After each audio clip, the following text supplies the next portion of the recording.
redskin meant scalps, dead Indians. We have scalps to trade, to sell, festoon your walls with scalps with fresh redskins. So it has a very brutal history. So we can't ignore that. And it is a pejorative. It's a dictionary-defined slur, and it's been empirically proven to hurt the mental health of our kids. I understand the argument that redskin is a pejorative, but Right. Kansas City Chiefs, I imagine Right. Kansas City wants a name associated with strength, associated with their football franchise. Yeah, we hear, okay, so let me put this out there. We've heard these arguments for a long time, and that's the difference in the Native American community. We were raised knowing that chief is not a pejorative, that brave is not a pejorative, and that Indian is not a pejorative.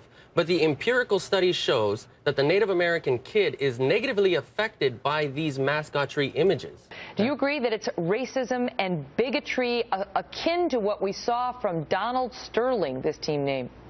I do, because it's one of those situations where, again, we're having to explain what racism toward Native Americans is.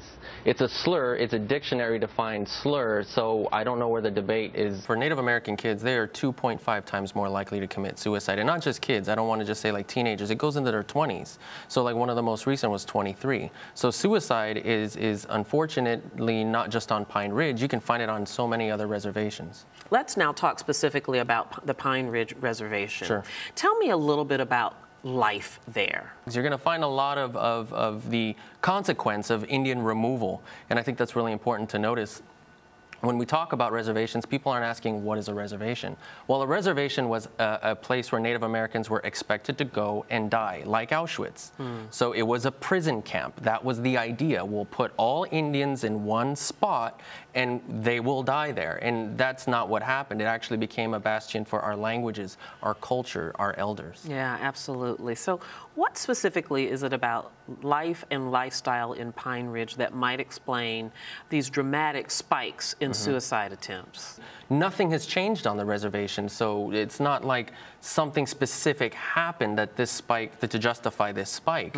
But you're talking about an environment where women are 2.5 times more likely to be sexually assaulted.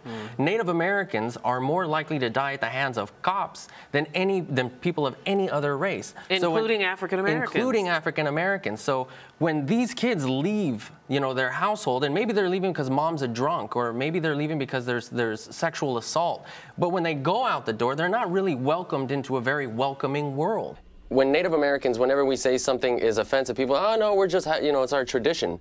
So far back as 1492, basically you have this culture in the United States and in Canada of saying, you're just being PC. We can take your culture, we could take your spirituality, we could take your garb, and we could do what we want with it. But that's not the case. A feather headdress is reserved for our elders who have spent their lives working to get those, what are basically medals of honor.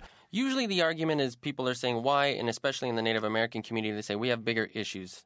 We've got the highest poverty rate than any other ethnic group. We have the highest suicide rates. We have rampant rape, etc. But it's all systematic of the bigger problem, and that's the dehumanization of Native Americans. When we talk about water rights, we don't always get a response from people. When we talk about high poverty rates on reservations, we don't always get a response. When we talk about sports, we get a response. But this is an issue that's new.